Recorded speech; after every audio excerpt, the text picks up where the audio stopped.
Geert, Ja. hast je echt juich bij die goal van Wout Weghorst? Nee, en ik vond overdreven wat hij deed. Want? Ja, Niet ziek? Nee, niet ziek. In de omstandigheden niet ziek. Maar ik praat te lang, 8 seconden, ben ik inmiddels 6 aan het woord. Ja, precies. Kom op, man. Heel gauw naar de gast aan tafel. Dat is de Johan Cruijff van Cambuur. Ach. Sander van der Heijden. Ja. Oh jee. Ja. Oh. Ja, pas maar op, Geert. Want hast je al les van klotsende orsels? Hè? Daar ik wel aan tafel. Nou ja, en Per Wiekelin is toch een geweldige primeur. Maar de bron zit nou aan tafel, hè? Nou, aan tafel.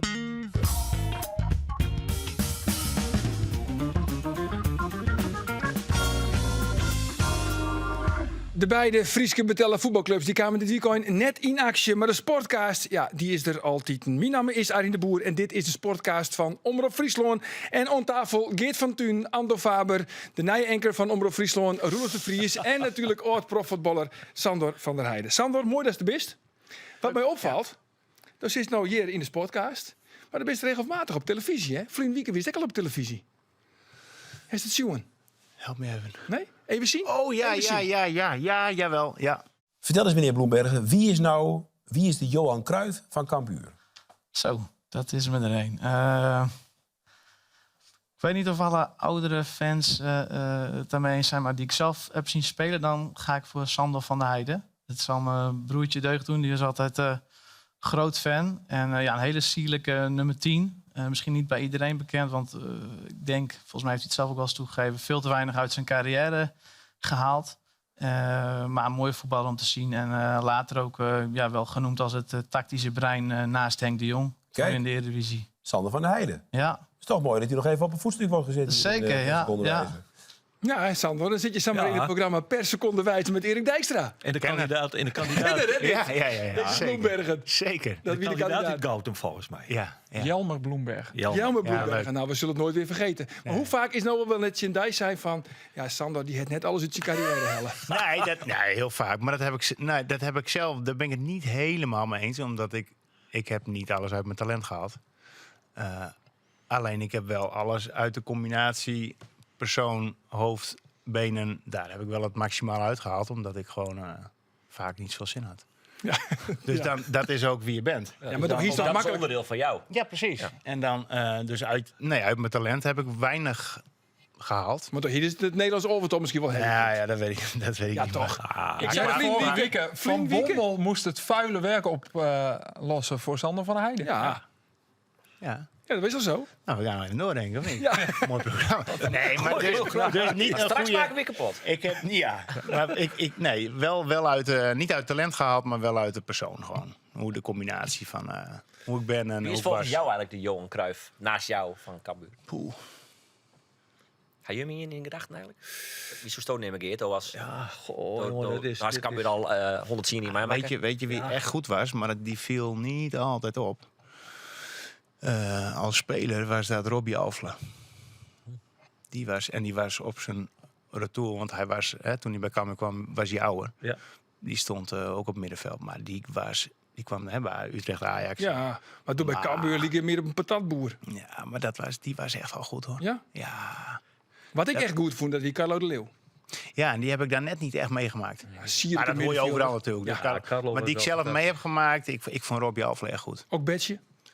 Ja, dat is meer een spits natuurlijk, hè. Maar dat was ook puur kwaliteit. Hoe die met zijn lichaam... Ja, die liep elke wedstrijd iemand het ziekenhuis in. Niet bewust, maar die liep er gewoon tegenaan. En dan gingen we... Zo sterk. Ja, niet normaal. Echt niet normaal. Maar die ging zo goed met zijn lichaam om. Hij bleef als enige. Het duurde ook altijd skof voordat hij eens een keer beschikbaar was voor een interview. Ja. Dan moesten alle rituelen qua verzorging al gehandeld Ja, worden. Ja. maar dat was geen plagerij of zo naar pers toe. Dat was puur met zijn lichaam bezig. Dus in een ijsbad. Die deed dat als enige ook. Ja. Die heeft wel ergens op een WK gespeeld tegen Redondo en met Ronaldinho Anelka bij PSG gespeeld. spelen. Ja, Ja. met Anelka en JJ Okocha. Dat zijn er niet zoveel. Nee, er zijn er niet zoveel. Oh, jongens. jongen, en dan Nee. komt dat bij Cambuur uit. En wat weer toch een sprookjesachtig Aardige verhaal. man ook hoor. Leuke man. Oeh. Toch jongens, sorry dat ik je even onderbrek in deze memoires, want we moeten nog even maar de door in hoes vallen. Oh ja. Want Sandor, Geert vertelde een paar weken geleden dat er een kans wie, daar stond waarom geen voerders naar Cambuur als assistent van. Nou weet je wat, laten we er gewoon nog even in de sjen. Ik weet uit het zeer betrouwbare bron dat uit invloedrijke zijde binnen Cambuur bezocht wordt om Sander van der Heijden waarom te krijgen bij de club. Zo. Als assistent-trainer van Henk. Ja, dit wie dus op zo'n oktober van dit jaar. Dus toen zei Geert dit aan tafel. En nou weet ik uit betrouwbare bron, zelfs op politiek niveau Ja. willen er vragen oesteld. Nou, staat er maar in. Wat vindt er eigenlijk van de uitspraak van Geert van Tunen? Oh. Hoor dat er waarom komt als assistent, wat net wie weet. Gedeputeerd Matthijs de Vries. Gedeputeren. Ja, Ja, wie maar- dat programma de Frieske Wieken? Is dat programma al? nee. Echt een heel goed programma trouwens. Maar goed, maar het er nou sprake van West, ja of nee? Nee, concreet niet. Niet concreet. Nee, wacht, concreet. maar dat Oh, is maar toch... dit is een nee, maar nuance. wacht, Dit is een dit nuance. Nee, maar ga door. Of hoe snel het neem ik. Nou, nee, ik kan wel even wachten. Nee, maar het is een heel simpel verhaal eigenlijk. Henk en ik zijn vrienden, dus we praten elke dag wel eens. En het gaat wel eens over voetbal. Het gaat over... Hij is spaker geworden, hè? Dus dat is ook mooi. Maar over Laura. voor alles. En ook wel eens... En ook over voetbal wel. Maar Henk heeft mij niet gevraagd. Nee. En tuurlijk hoor je iedereen... Hij hoort ook om zich heen. Hè? Heb je niet een type Sandor nog naast je nodig? En volgens mij had Art de Graaf dat bijvoorbeeld in de krant. Had hij dat ook? Of een interview of zo? Van, nou ja, is een type Sander van der Heijden op dit moment een goede keus naast Henk? En had Art gezegd, nou, waarschijnlijk wel een langere tekst. Maar er stond dus alleen het antwoordje ja. Weet je, dus en Art kennende, die heeft gewoon een langer antwoord en een onderbouwd antwoord. Lag aan de media. Nou, dat ligt soms wel eens aan de media. Ja. Nou, ga door met je verhaal. En, maar er is nooit concreet sprake van geweest. Nee. En Ik heb nooit Ik- een peteerwest Nee. tussen Dij en Attegraaf. Nee. Gerrit van der Belt. Nee. Nee, Kooi. maar dat had, ik Nee, neem ik het even voor je op, dat had Geert net zei. Nee, ga ik net zo. Het zie je in het Kijk, stadium daarvoor. En op het moment... kijk, laat ik het zo hoe het gegaan is. Ik heb wij hebben onze bedrijven met 2 gezinnen. Met mijn vrouw en ik en Johan en Iske.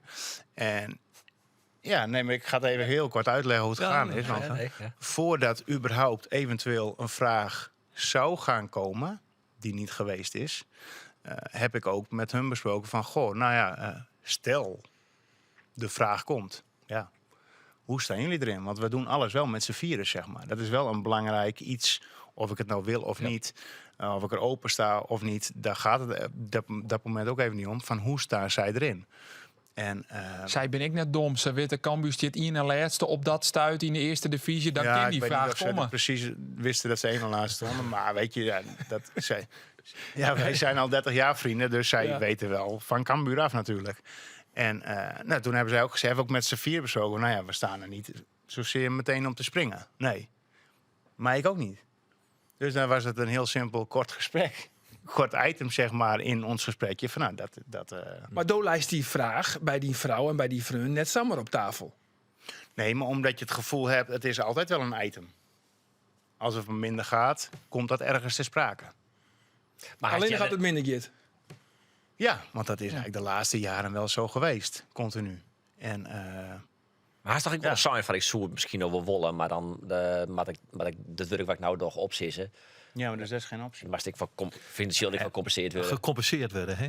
Daar is Ja, wel maar je praat moet het natuurlijk. even Als er dan los financieel van... gecompenseerd wordt, was Ja. het dan wel dan? Nee, want los daarvan, daar hebben we het ook over gehad. Stel, en dat zou zomaar kunnen, je krijgt 1,5 miljoen in het jaar. Want dat gaat, zo gaat het met assistent-trainers. Ja, dat is Jildes Wetter. Ja. Nee, maar stel je krijgt een goede vergoeding daarvoor. Wat zou dat betekenen? Daar hebben we het ook over gehad. Maar alle 4 hebben we dan gewoon heel simpel gezegd... ja, daar zijn we niet gevoelig voor. En ik ook niet. Nee. En, Er is een fragment hier uitpikt, overigens volstrekt terecht. Er hier nog een oorfragment uitzonden Stuart Wildekin, waarin ik zei van Sander wordt ondroegen bij Cambuur als eventuele assistent van Henk. En dat Maar hoeft ik heb niet jou bij helemaal te nog- komen Ja, als wel bij een oor te komen. En dat is wat ik daar In dat fragment zou ik net dat hij de assistent trainer wordt, maar dat hij inderdaad, Ja.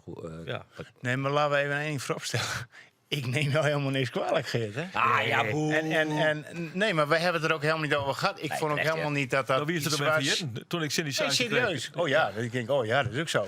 Maar nee, ja, weet je, dat is Nee. wat het is. Nee. En zo Thijs de gaat- Vries is nou wel teleurgesteld. Die verwachten je vuurwerk aan tafel. En, Ja. nee. Komt Nee. er niet. Komt er niet. Nou jongens, dan gaan we gauw naar de Dan stellingen. ben we dan ook klaar maar. Ja. We zijn klaar mooi. We gaan naar de stellingen. En de eerste stelling die is van Geert. Tuurlijk. En toch vind ik het spietig dat Sander net weer omkomt. Oh ja, absoluut. Dat vind ik echt heel spietig. Ga ik Ja? van mij morgen... Hier wij beginnen bij Cambuur. Goed zo, ik noteer een ja. Roelof, Jereveen met Jean-Paul Boetius gelijk vers lezen. Geen idee. Ik heb niet eens trainen, jongen. Dan moet ik ja of nee zeggen. Maar dat wil jij graag, hè? Ja, joh. Ja? Oké, Sandor. Cambuur zit in de winterstop bij de eerste 5. Vitesse, Den Bosch, Telstar, ADO, Graafschap, Graafschap, Jong, AZ. Jong AZ. Ja. Nou, dan ben je een punt of 20. Nee, maar... Dessa moet je hebben. Ja, dat zou misschien net aan kunnen, denk ik. Net aan. Misschien Ik wel. noteer een ja. Andor. Remco Balk is een prima alternatief in de punt van de onval. Zelfde Ja. vorige week trouwens. Ja, Ja? hij zit Ja? wel terug Is in dit inspiratie in, Is hè? dit dezelfde Hij vraag? komt er heel tijd op Ja, rond. nou ja, dit heb ik net gesteld, vorige week. Dit is van Geert. Henk de Jong kan Lars Lamboy net meer serieus nemen. Zo. Zo.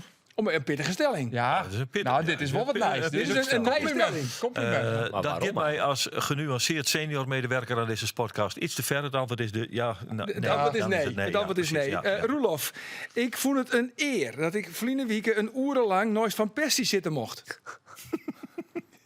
Ja, waarschijnlijk wel, maar dan was het zelfs deze. Ja. Ja, Ja. oké. Andor, ik zou ik wel eens mooi van willen om per seconde wijzer. Ja, zeker. Ja. Ik heb het programma nog nooit zien. Geen idee. En dan de laatste, die is van Sandor. Ik hier Jonathan Afolabi nooit ophellen uit België waai. Ja. Ja, want Afolabi is net goed genoeg. Nee. West Jos dat hoor. Even los van of qua fitheid, dat snap ik. Hè, of je iemand nou, want ik denk dat daar wel in eerste instantie het probleem ligt dat hij gewoon kan met blessures en Achillespees wat heel lang duurt, terug kan komen, vervelende blessure. Dus het is voor mij een huurcontract voor een Ja. jaar. Maar los van die blessure. Los daarvan. Kijk, op het moment dat hij invalt, je ziet dat hij sterk is. Ja. Maar als je niet fit bent, kan je waarschijnlijk niet zo sprinten of zo vaak sprinten of zo vaak voor de goal komen dan dat je wel fit bent. Dat is oké, prima. Maar hij heeft, of je nou fit bent of niet fit, dan als je niet fit bent, heb je ook een bepaalde basistechniek. Dat heeft niks met fitheid te maken. Alleen, ik zie dat niet. Ik zie geen aannames of zo waarbij je denkt van oké, dat is iets vast, zeg maar, wat hij heeft.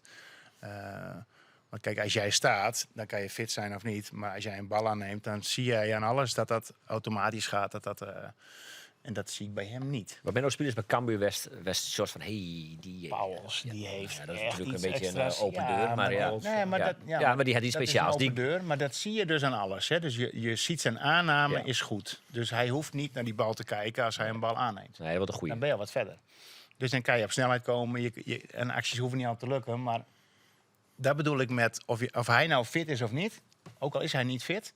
Dan zie je aan zijn aanname dat hij een bepaalde kwaliteit heeft, zeg maar.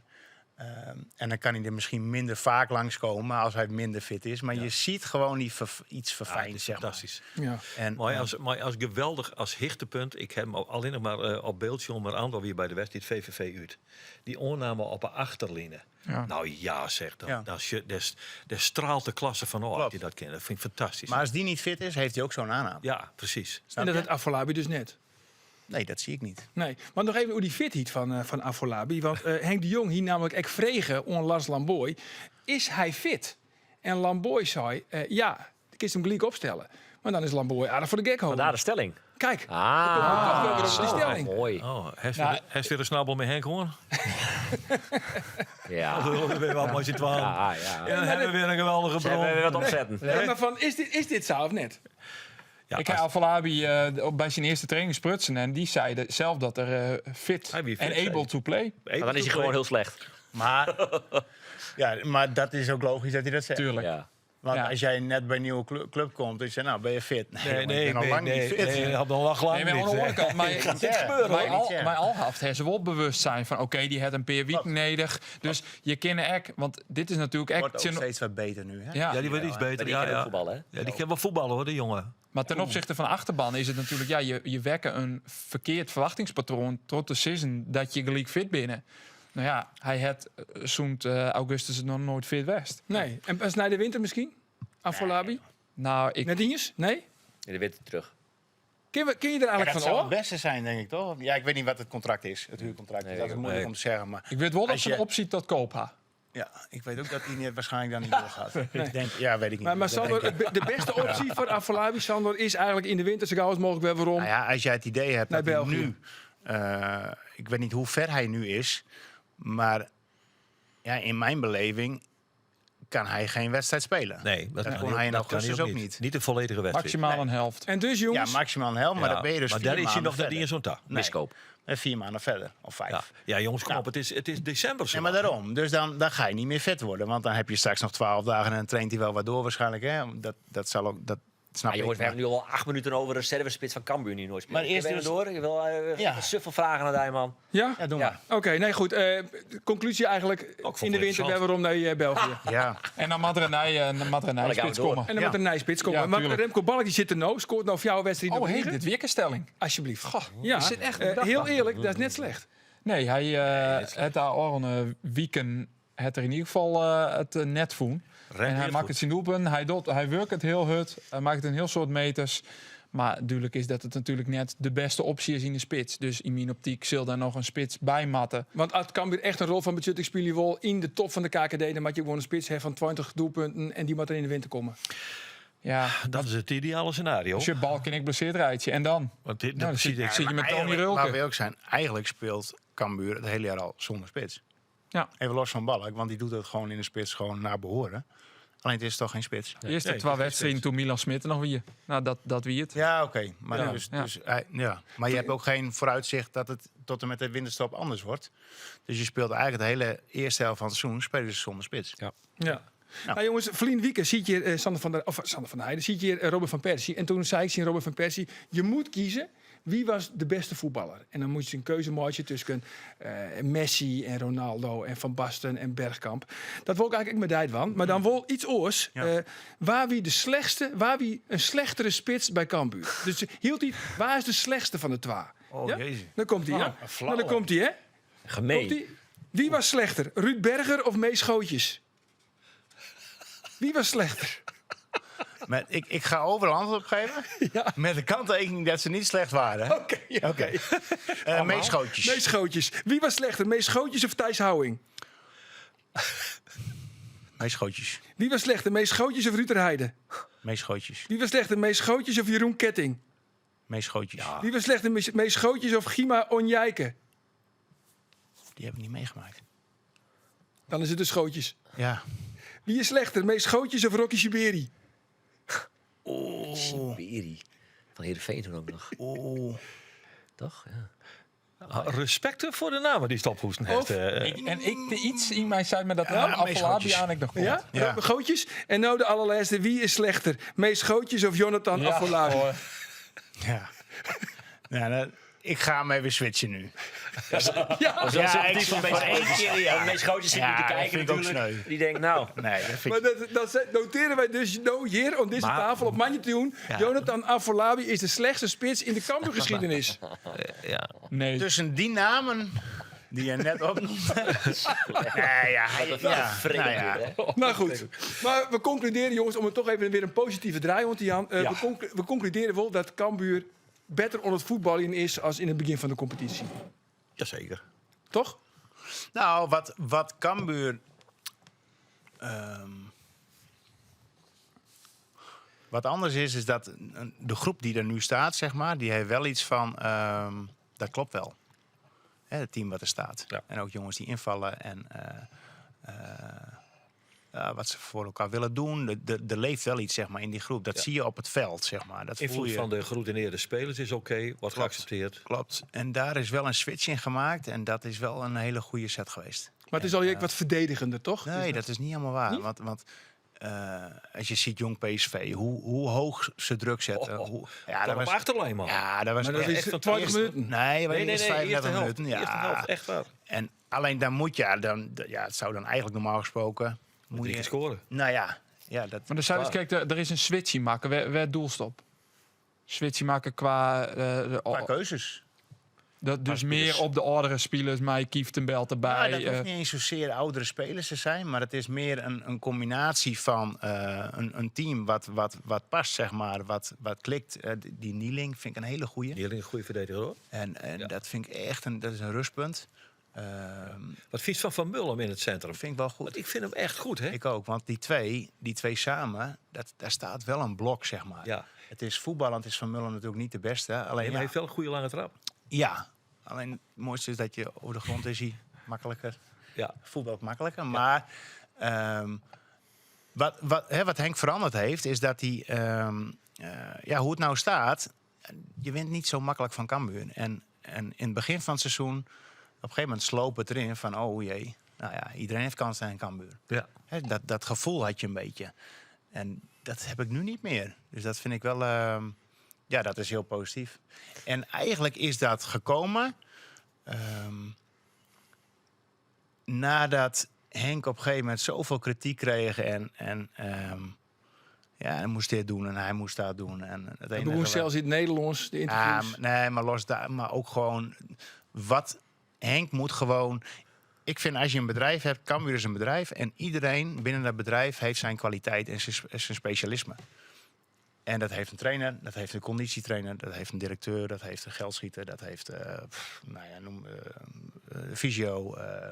Iedereen heeft zijn eigen specialisme en anders moet iemand anders dat gaan doen. Alleen je moet je wel bij je specialisme houden. En Henk moet zich gewoon houden aan zijn eigen gevoel en zijn eigen ideeën en zo gaat hij het doen. En op het moment, ik had het gevoel, en dat is ook zo, dat hij op een gegeven moment alle kanten opgetrokken werd toen het minder ging. En dan, welke kant moet je op, hè? Ja. En zo moet je doen. En zo, nee, ophouden. Henk moet doen wat Henk wil. Robin van Persie moet doen wat Robin van Persie wil. Hoe vaak heeft Henk daar bellen? Nee, niet zo vaak. Nee? Nee, Maar ik heb wel, wat ik altijd tegen Henk zeg, en Lord, dat heeft niks met tactisch te maken. Henk, en dat zei ik ook altijd op de bank tegen hem, jij moet je gevoel volgen. Met wissels, ik kan wel wat vinden, of iemand anders kan wat vinden, maar Henk zijn gevoel zit altijd goed. En dat is iets ongrijpbaars, maar dat is altijd goed. Altijd zo gebleken. En als het wat minder gaat, dan krijg je overal kritiek en gezeik. En iedereen gaat zich ermee bemoeien. En dan moet je bij jezelf blijven. En Henk is uiteindelijk wel naar zichzelf gegaan van, maar zo ga ik het doen. Ja. En, Maar hij bemoeide dus eigenlijk maar zaken waar die hem net bij bemoeien moest. Is dat een beetje wat bedoeld? Nou, en anderen. Anderen, ja. Vooral anderen, hij zelf Ja. niet? Oké. Dus Henk is niks te verwijten. Nee, maar je kan altijd er valt altijd wel mensen iets te verwijten. Nee, dat weet ik wel. Alleen op het moment dat het minder goed gaat, dat heeft een bepaalde oorzaak. Dat kan bij jezelf liggen, ook bij jezelf liggen. Dat kan in combinatie zijn met een groep of met blessures. Ja. Of, dat kan met alles te maken hebben. Maar als het dus minder gaat, dan jij bent verantwoordelijk. En uiteindelijk moet je zelf gaan kiezen waar je naartoe wil. En als het dan toch helemaal naar de kloten gaat, dan doen we het wel op mijn manier. En dan kan ik nooit extra spijt hebben van, goh, nou heb ik naar die geluisterd en van die moest ik het zo doen. Is daar voorbeeld van in dan dat die dingen? Sorry jongens, ik moet je hem onderbreken. Want Het is er weer tijd het voor. is er weer tijd voor, jongens. Het Nou, werd weer te inhoudelijk.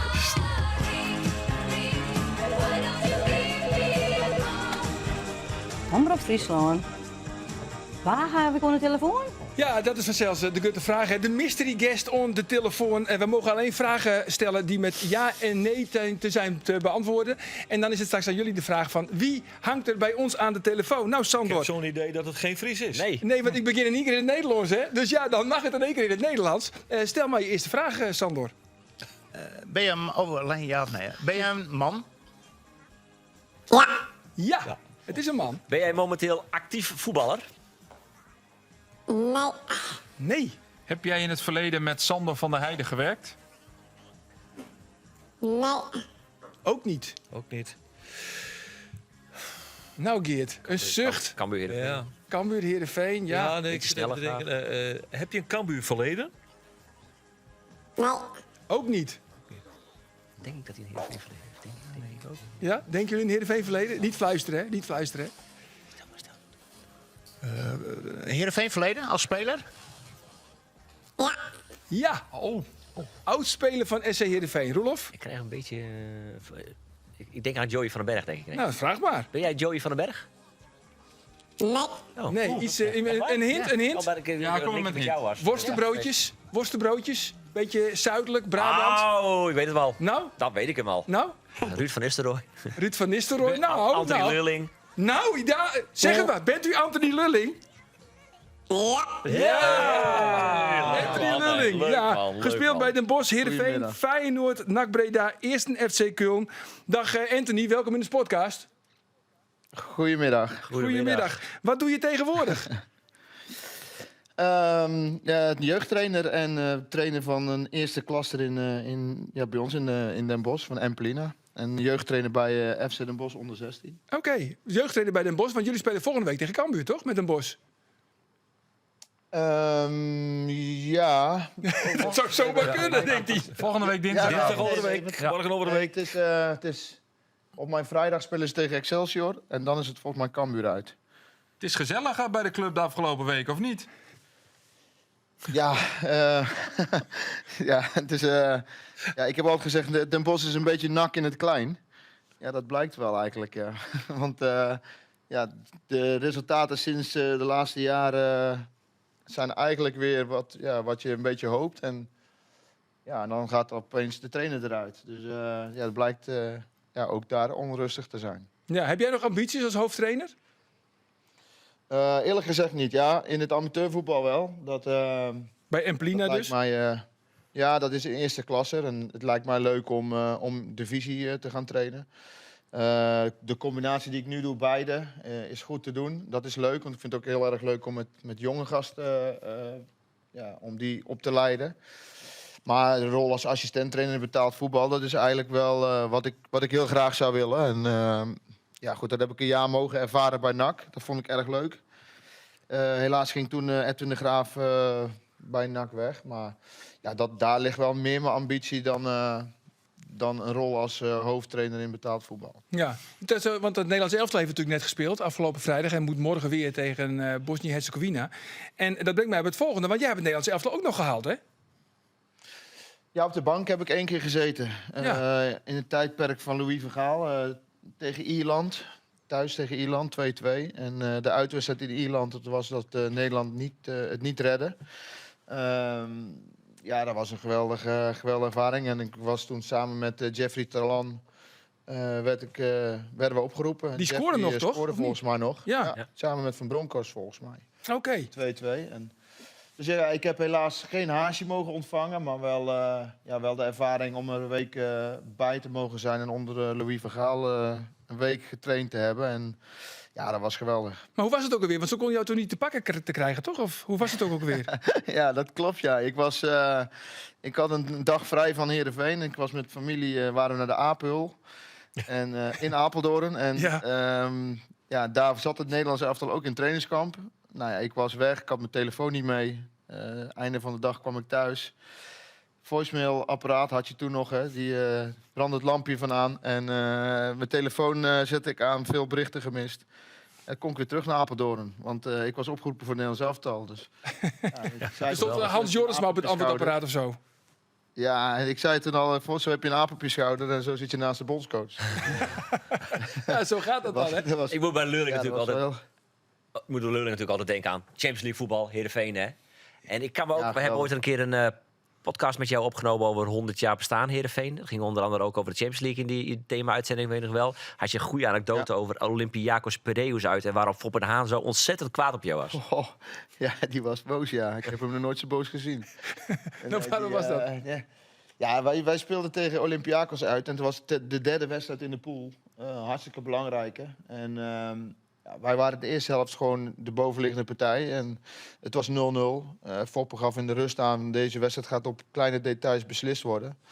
En wij krijgen aan de linkerkant een overtreding tegen. En ik had met Hans eigenlijk altijd de afspraak, Hans Vonk, van dat ik zou kijken van waar hij mij wil hebben. Dus op het moment dat die vrije trap gefloten wordt, draai ik om en kijk ik naar Hans. En ja, ik zie niet dat mijn man gaat lopen en krijgt een snelle vrije trap tegen. En mijn man geeft een voorzet en Andersson kopt die bal binnen. Ja, en als ik daar gewoon naar voren had gekeken, was ik mee gaan lopen of had ik misschien de voorzet eruit kunnen halen. En die voorzet werd gegeven 1-0 achter. We verliezen met 2-0. Nou, ik heb het geweten hoor, de eerste dagen. Dus dat geef jij je spelers van Emplina ook altijd mee? Van altijd vooruitkijken en voor die bal gaan staan? Ja, nee, absoluut. Maar dat zeg je, weet je, over leren. Ik was 21 toen, was 22 denk ik. Eigenlijk 2 jaar pas in de eredivisie met Heerenveen. Maar de rest van mijn carrière, iedere vrije trap die rond die positie gebeurde en ik voor een bal moest gaan staan of zo. Ja, het is mij ook nooit meer gebeurd. Hoe lang heeft Foppe niet met jou gepraat? Nou, dat viel wel mee, want we speelden geloof ik op dinsdag of woensdag. In het vliegtuig is hij nog boos op me. En toen ben ik geloof ik 2 dagen later. We hadden de dag vrij dat we terugkwamen. En de volgende dag moesten we trainen omdat we in het weekend weer competitie hadden. Toen moest ik op zijn kantoor komen. En toen heeft hij gezegd dat hij eigenlijk wel iets te boos was. Maar ja, goed. En ik heb gezegd van ja, trainer, ik begrijp het helemaal. Want ja, niet zozeer echt alleen door mij natuurlijk. Maar ja, het gevoel had ik wel van als ik opgelet had, dan had die bal er niet in gelegen. Dat overheerste bij mij ook wel. Trouwens, Heerenveen speelt het komend weekend tegen Feyenoord. Nou heb jij ook bij Feyenoord gespeeld, uiteraard. Je was daar niet heel populair, hè, Anthony? Nee, ja, goed. Je hebt soms in een carrière maak je keuzes. En mijn is toen eigenlijk altijd de kwartfinale beker met Heerenveen 4-3. Waarin ik 2 keer scoorde. Die werd gespeeld 3 weken nadat Colou een rode kaart kreeg tegen mij. En die rode kaart werd gezegd dat ik die hem aan had genaaid. Nou, het was een rode kaart na 1 minuut. Roelof Luijgen gaf die kaart toen. Alleen doordat hij ook nog in die wedstrijd tegen Heerenveen geschorst was in de kwartfinale beker. En wij met 4-3 wonnen en uitgerekend ik 2 keer scoorde. Werd dat mij zeer kwalijk genomen. En eigenlijk vanaf het begin dat ik bij Feyenoord kwam, werd dat eigenlijk steeds aangehaald. En, gelijk al toen je uit die helikopter kwam of zo? Nou, kijk, de helikopter is een week of 3, 4 als je in de voorbereiding bezig bent. Feyenoord had toen het jaar dat ik erheen ging de UEFA Cup gewonnen. En dan de eerste training is dan altijd groot, veel publiek. En ja, dan stap je het trainingsveld op en dan word je omgeroepen. De nieuwe speler, onze nieuwe aanwinst, nummer 10, Anthony Leurling. Toen was een groot deel floot me uit. En ja, wat ik zeg, als je het niveau wat ik bij Heerenveen heb gehaald, als ik dat bij Feyenoord had gehaald, dan wordt het snel vergeten wat er gebeurd is. Alleen, doordat de verwachtingen wat hoog waren en ik niet mijn niveau haalde, zeker in het begin niet, werd dat steeds een thema. En dat de supporters meer verwachten van me, niet blij met me waren. Goed, weet je, soms heb je achteraf, als je achteraf een keus kan maken, heb ik toen misschien wel de verkeerde keus gepakt. Alleen ik was als klein kind was ik fan van Feyenoord. Ik vond Feyenoord altijd een mooie club. Hadden de UEFA Cup gewonnen. Lang geen kampioen geweest. De vervolgstap in je carrière na 3 jaar Heerenveen om dan naar de top van Nederland te gaan. Dus eigenlijk het was gewoon een mooie stap. Zo is het. Nou, gelukkig hebben wij alleen maar mooie herinneringen aan jou, Anthony. Toch aan deze tafel? Ja, absoluut. Zeker de fantastische Champions League campagne die ik meegemaakt heb, was meer dan fantastisch om. Hij kwam later nog een keer terug bij Heerenveen. Dat heb ik wel meegemaakt, maar dat was een beetje jammer, hè? Ja, dat...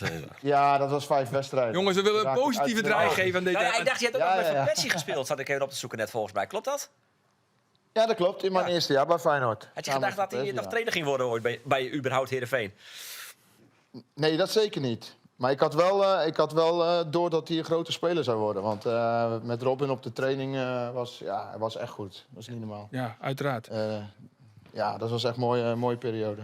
Goed zo. Hey, heel veel succes met Den Bosch, bij Den Bosch. En natuurlijk ook bij de VV RKHVV Emplina. Zeg het zo goed? Het zal een Rooms-Katholieke vereniging zijn. Een Rooms-Katholieke vereniging, voetbalvereniging uit Emplina. Dat klopt, ja. Goed zo. Dankjewel Anthony dat je even te gast wilde zijn. Ja, leuk. Joi. Mooi man. gedaan. Oké, hoi hoi. Doei, doei. Nou, dat is Anthony Lulling, jongens. Hè? Ja, Compliment. Zomaar, Compliment van Dijk. ja, goede ja, gast. Goede gast. Goede gast. Staat er niet helemaal een woordje verlegen? Nee, was bij Heerenveen ook altijd een goede gast. Maar zo heeft mij Luc Brouwer, zie ik wel een beetje met in die Leuringen. Hij had eigenlijk altijd wel een verhaal. Ja, precies. Leurling levert. Ja, Lulling levert. Lulling Jongens, levert, ja. ik heb weer een beetje... Ja, we hebben kritiek kregen. De podcast krijgt ook wel eens kritiek. Oei. En, Oei, want we oei, krijgen oei. maar regelmatig krijgen we vragen van joggers. Oh ja, Maar die ik zei het behandelen nog we net. gisteren. Ja, Behoorlijk van langs op. En die behandelen wij net altijd. En daar brengen we nog verhoring in. Ja. Even wat kijkersvragen. 3 vragen, 3 vragen, ik kon het Fries van, hè. 3 vragen van joggers. Even een kwart voor die, Sandor. Als er een stormbeeld komt van Dij en Henk, wordt dan het liefst links of rechts staan? Nou, ik was Links de of rechts? rechterhand van Henk. Dus dan, rechts. Nee, dan ik links. Als Dan je links. naar kijkt, zeg maar. Oké. Dat.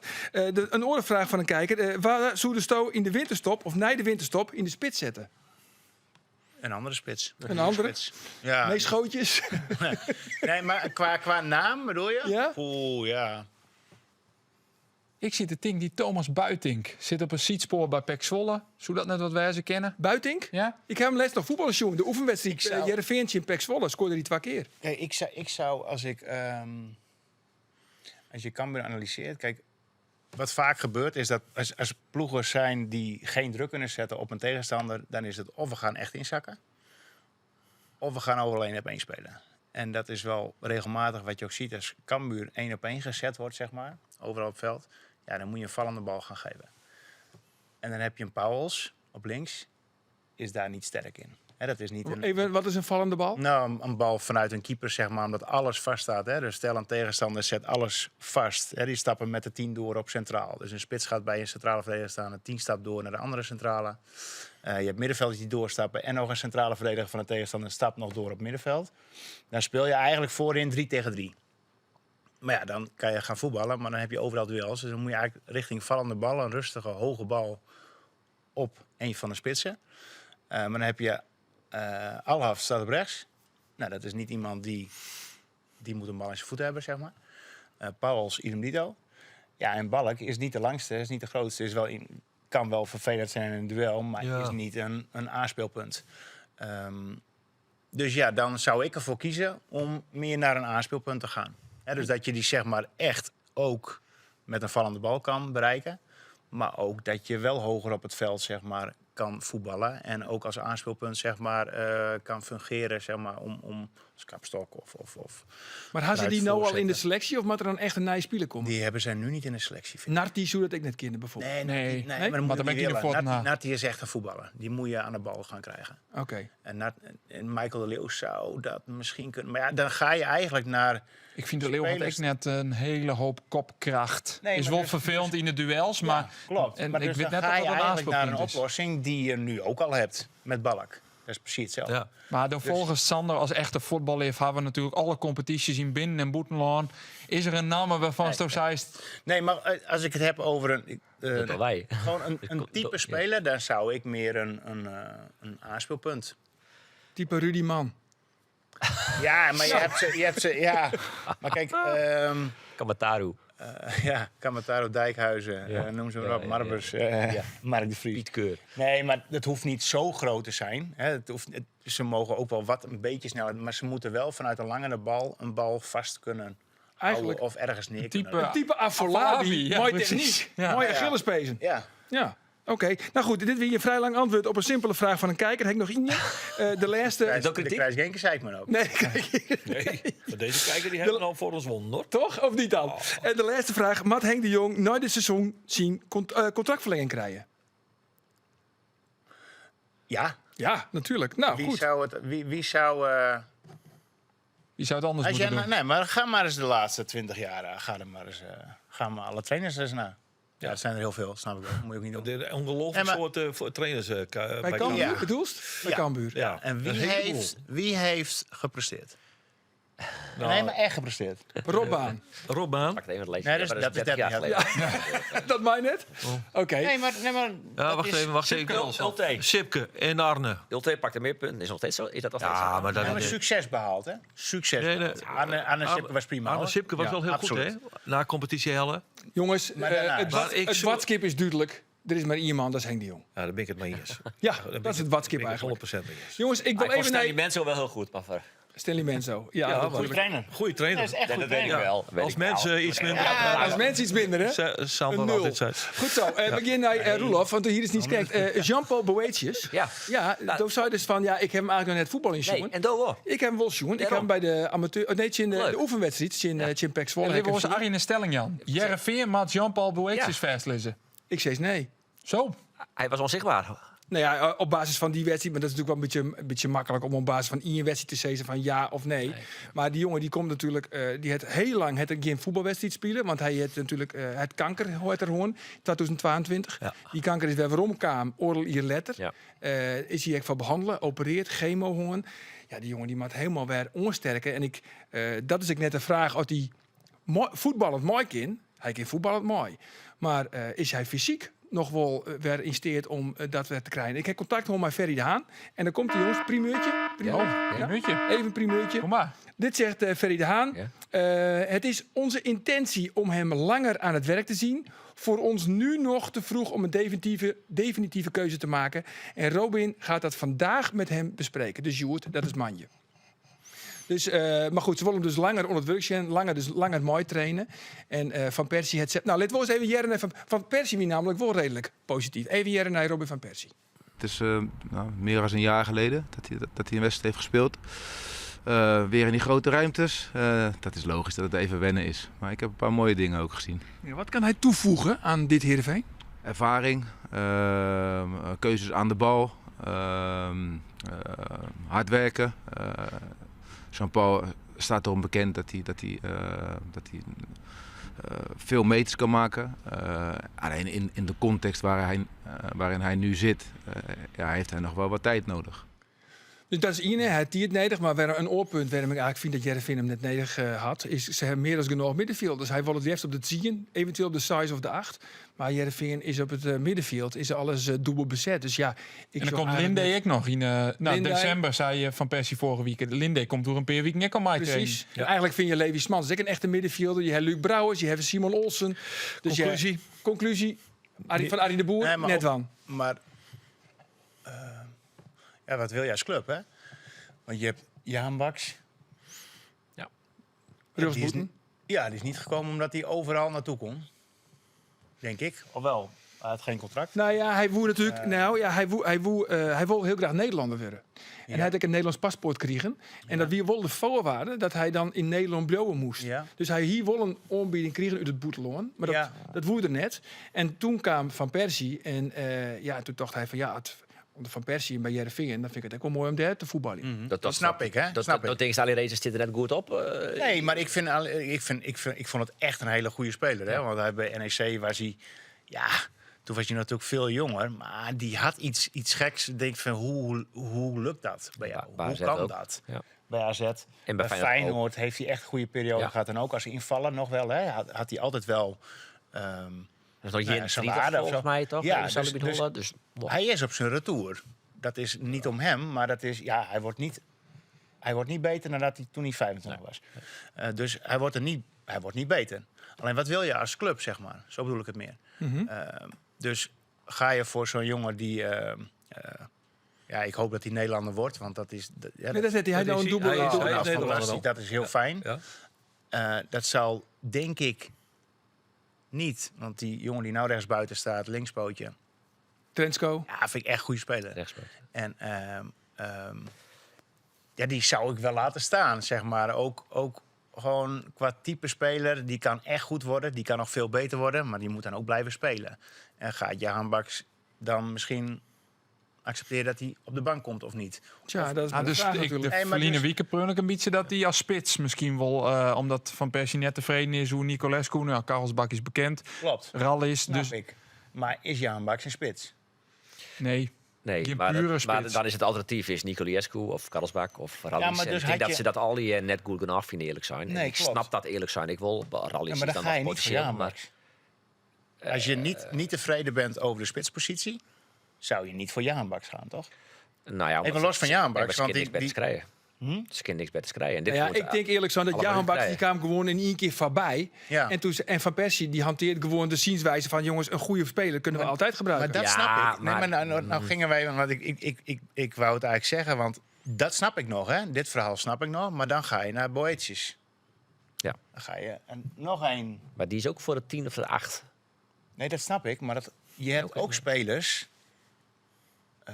die misschien nog wel... Nou, misschien nog iets minder zijn, technisch gezien. Of qua ervaring sowieso, als je jongere spelers koopt.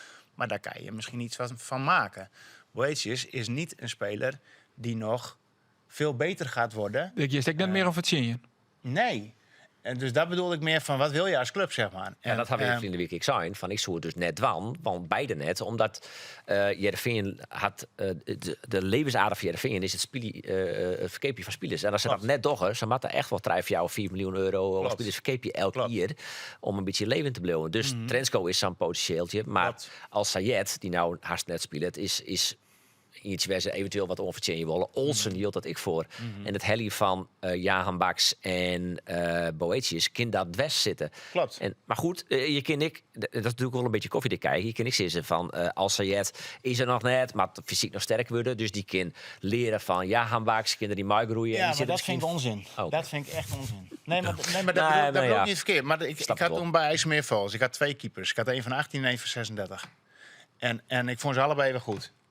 Ja, wat moet je? Want de ene kon dat beter, de andere kon dat beter. Nou, dan heb je plussen, minnen. Iedereen 3 plussen, iedereen 3 minnen. Nou, klaar. Stuivertje op, kop of munt. Zeg maar. Dat gebeurt ook. Ja. En dan krijg je, maar die van 18 heeft geen ervaring. Ja, want die kan nog... Ja, maar wanneer krijgt hij ervaring dan? Terug de voetbal in, terug de studie in. Ja, maar zo is het toch, of niet? En als je met jonge jongens speelt, denk ik... als je een opleidingsinstituut bent, wat eigenlijk Nederland is voor Europa... en wat Heerenveen is misschien wel voor een top 3 club. Zo ga je steeds in gradaties door. Maar je kan ik groeien als speler. Ik bedoel, maar dan moet je hier bij spelen. Ajax toch dat Baas en Fit Jim, die komen van NEC en Excelsior, dat die nou de leidende spelers binnen aan de kant, in ieder geval de belangrijke spelers binnen aan de kant van Ajax. Je maakt er zeker op een met mooi groeien litten. dat is precies wat hij zei. Maar Baas speelt wel. Baas speelt links centraal. Ja. Voor Hato. En iedereen was, Hato. Maar Baas, die is gehaald van NEC. Die staat gewoon links centraal. En dan laat je staan ook. Ja. En zo krijg je ervaring. En als je op een gegeven moment na een half jaar denkt van... jij ontwikkelt je niet. En het wel is het wel toch mooi, niet. Oké, dan kan je ervoor kiezen. Vorig jaar speelde Cambuur tegen Jong Ajax. Maar Fitzjim. Ja. En ik snel wist de situatie steeds in dat nou al gankje daar steeds te wachten tot er een spelers komen. Dat is een collega van Noord-Holland of een krant, weet ik niet meer, maar die vreeg het om Fitzjim. Dan zag je toch een jongetje werkelijk volstrekt in grote nood. Maar die denkt, ja, ik kan veel beter. En ik kom niet verder, dat. Dus zei hij letterlijk, ik denk dat ik hier weg moet. Ja. Wie was het de grootste talent van Ajax weer? Het enige wat er gebeuren moest bij Fitzjim, wie vertrouwen Jan. Dat wat Sander zei. Laat hem spelen, man. Laat hem spelen. Net net die bij Excelsior. Ja. En toen ging hij naar Excelsior, oké. Maar dan speelt hij is nou toch vast. Je moet voetballen. Hij moet voetballen. En hij kan als zo je voetballen, man. voetbalt, dan kan je op een gegeven moment ook onderaan de streep... als het niet goed gaat of het gaat een periode echt minder... en het gaat steeds wat bergafwaarts... kan je op een gegeven moment zeggen, nou weet je, dit oké. Dit is het op dit moment niet. Maar dan moest als beleidsbepaalder, als trainer... wel genoegen nemen met dat de prestatiecurve Zo is niet het. dit is. Hè? Klopt. Daar zit wel dit in. Maar de trainer, die accepteert het wel. Maar die weet het wel. Alleen daarboven moet het Ja, accepteren. precies. Want Maar daar ga je weer. Ja, daar gaan we weer. En hoe wordt het naar buiten gebracht naar Ja. supporters? Want Ja. daar gaan we weer. En hoe heet Cambuur dat die die? zijn bepalend. Hoe het Cambuur dat die? Want Heerenveen of Cambuur had het natuurlijk ook in het begin. Henk had het vrij moeilijk hoor. Nee. En die zei ik van jongens, al die jonge jongens, mijn Tariq Merceren, mijn Narti, nou neem nog eens een keer van die hele jonge jongens. Die ben misschien nog net vier nog, maar Nee. dat moeten we accepteren. Dat dus de prestatiecurve vrij Precies, maar grillig wat is er dan gebeurd bij Cambuur? En dat is ook wat Sander zei, wat is er dan gebeurd bij Cambuur? Nevers Henk, wat hij die zelf vertelt. Dit is wat we machinaal van tevoren al praten. Hè? We zetten die jonge jongens erbij, die komen er krijgspeeltijd, die maaien en die zullen inderdaad wel eens wat wisselvallig wezen. Maar dat is waar we voor staan. En dat is wat Cambuur vergeten had te communiceren. En dan krijgt Henk het op zijn Hoe donder. kunnen ze dat nou vergeten? Dat weet ik niet, maar dat is wat Henk zei. Dit is afpraten. Nou, wacht Ik even, zeg hoe altijd die- afpraten Maar is. hoe die jonge spelers, dat is toch ook wel een beetje gelul eigenlijk. Want hoeveel jonge Nou, dat spelers weet ik zitten er op bij Cambuur nou dan? Nou ja. Mercera speelt geregeld. Natti krijgt nu. nog eens wat minuten. Ja, Pauwels, maar goed. Ja, oké. Maar Pauwels is is jong. kocht als... Ja, maar met al die... Met dat jonge keeper. Nee, maar ze zijn wel jong. Maar het zijn wel jongens die al wat ervaring hebben op de een. En die ben kocht. Dus die ben Maar allemaal zo'n op het begin Nieling- van dit seizoen hebben ze weet ik veel 85 spelers kocht. Klopt. Nou, dan mag je het op een gegeven moment ook wel met de 4e, 5e begroting van maar ik zit er maar net op. ze gaan leveren. Ja, maar ze leveren toch ook? Nou, nu. Ja, nou, ze begint toch te zeker, leveren. uiteindelijk. Maar, Alleen- maar Sera, Logisch. Ja, nee, maar ik ook. Maar ga jij na 7 wedstrijden alles in de stress en gezeik en juist, en dat is wat er geouwe gebeurde. en daar moet men mee kappen. Ja. Want, en ben dat ik is eens. niet bij Cambuur zo. Dus bij Heerenveen zo. Ja, zo want overal Heerenveen die speelde in het begin van het seizoen fantastisch voetbal. Ja. Ja. En mensen hadden het erover. En dan kom ik weer vanuit het stadion toe. Nou, Je krijgt een klets voor mijn kop van AZ en dan Ja. is dit de wereld maar in met brand. betonvoetballen hadden ze die ook met 2-0 verloren. Daarom, sorry. En nou krijg je hem op een kletter. En nou spelen ze anders. En er is geen donder aan om naar te kijken. Nee. Maar ze winnen het. Nee. maar ze winnen wel. Is nu dan. Geloof me nou, heb ik al vaker gezegd. Heerenveen degradeert nooit. Worden nooit kampioen. Dat ben ik niet Nee, maar dat gaat niet gebeuren. Er zijn Nou. altijd mindere Ja. clubs. Ja. Alleen wat Van Persie in het begin van het seizoen deed, daar staat hij voor. Ja. Attractief voetbal. Hoe hij daarover sprak, hij sprak daar in detail over. Ja. Dus dat is zijn idee. Hij spreekt nou niet meer in detail. Nee. Dus ik weet zeker dat vanuit zijn gevoel, dat hij er niet achter staat, vanuit zijn gevoel, hè, hoe ze nou spelen. En ze halen ze nu nou wel punten. En dat geeft hem wat rust in de zin van, nou ja, is het, denk ja. van dat Jongens, gezeik het is af. toch druk, hè, wat je dan krijgt, Nee, toch? nou ja, maar wie Nou ja. bepaalt dat? Wie heeft daar bepaald dat hij anders gaat spelen? Nee, ja, nou ja. Dat weet ik Daar ben ik benieuwd naar. Ja, nou, en in het geval van Cambuur is er volgens het verhaal van Henk, wat hij in het Nederlands zelfs naar boeten brengt, dus dan mag je toch veronderstellen dat dat klopt, dat een eenduidige beslissing is van allerlei mensen die daarop gaan. Ja, dan zeg ik, nou communiceer dat dan even, dan breng je het helder naar voren bij de supporters. Ja, dat en is dan nog altijd net die. dat is niet gebeurd. En dan wist ik hoe dat bij Cambuur, maar in het maar er ontstaat een verwachtingspatroon. Klopt. En op het moment dat Stern het onvoldost, Nee. krijg je het probleem als dat niet Maar wat communiceert. is het verwachtingspatroon? En Ja, dat altijd is te het- hoog bij een Altijd supporter. te hoog. Altijd te Wat hoog. is te hoog dan in dit Nee, geval? maar dat is per jaar verschillend. Oké. Want het hangt van het jaar ervoor af. Toen wij promoveerden, dan moesten we erin blijven. Ja. Nou, was Maar lukt. wat is nu bekend met het verwachtingspatroon en wat vind jij dat het verwachtingspatroon mag zijn? Ik vind dat ze gewoon play-offs moeten halen. Play-offs, meer niet. Nee.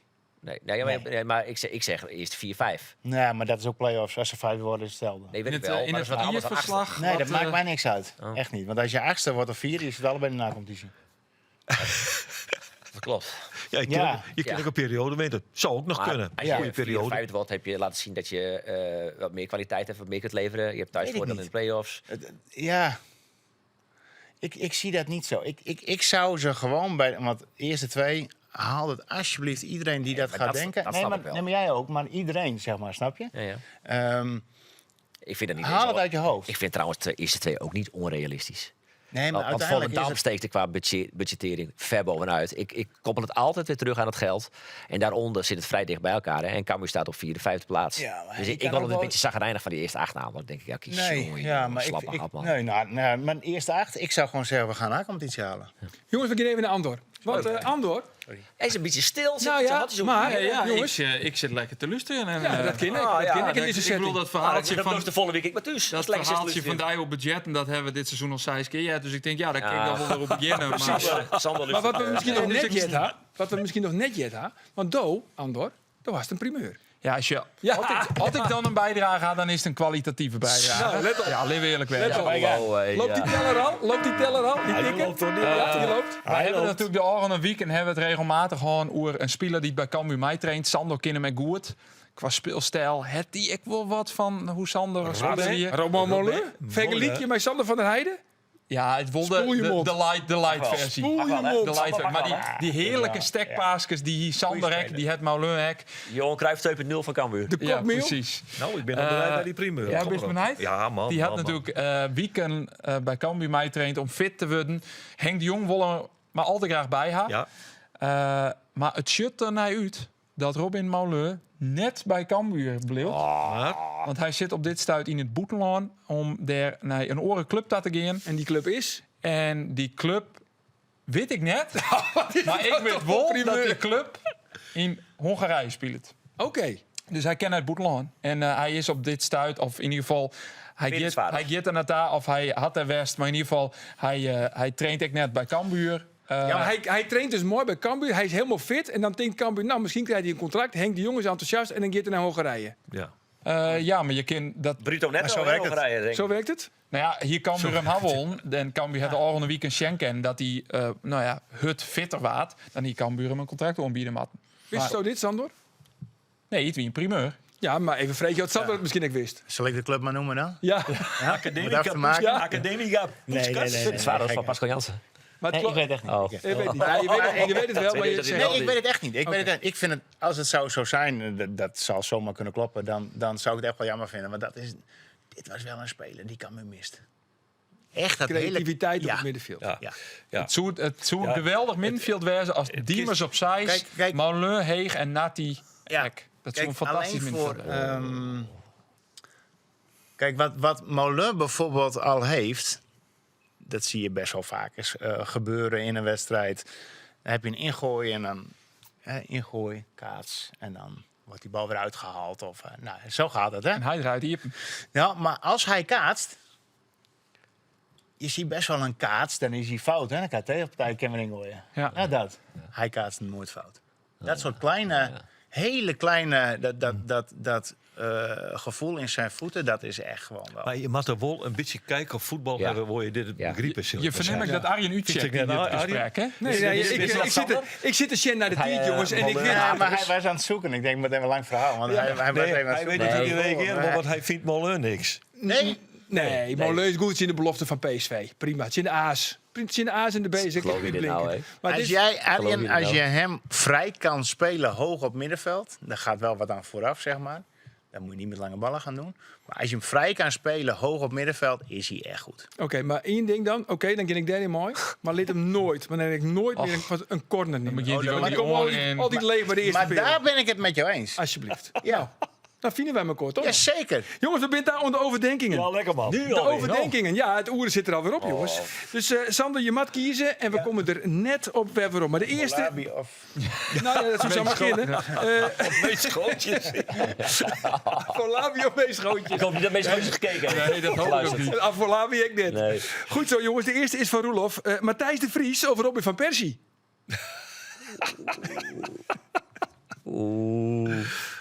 Robin van Persie. Toch wel? Matthijs de Vries zit ook goelend voor de televisie. sorry, hij kreeg ook geen goed antwoord op zijn vraag. En Goed, Andor. Henk de Jong of Lars Lamboy?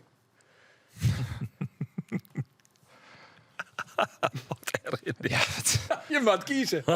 Ja, ik wist al dat ze dat moeilijk vinden. Nou ja, dan kies ik... ik heb trouwens die Henk weer voor de microfoon, dus dan kies ik voor Henk. Ja. Goed zo. Laat wel op. We beginnen Geert van Tuinen. Jawel, jongen. Robin Moulin of Sander van der Heijden? Ja, qua kwaliteit stekt er maar 1 4 bovenin. Dat is Sander van der Heijden. Johan Cruijff van En de laatste is dan voor Sandor. Sandor, wat heeft hij liever? Een spits zonder nek of liever een spits zonder Achillespezen? Doe dan maar eens zonder nek. Die is al. Ja. Die andere ook. Ja, die andere ook. Sander, bij die taxi. Ik vond het leuk dat ze weer is. Hartstikke mooi, jongens. Heer en Jim natuurlijk. Kijk, Mooi bereikt. ja, zeker. Na je weekend dan ben we er weer met een nagel naar je podcast. Ik zou zeggen, graag ontdaan. Dag.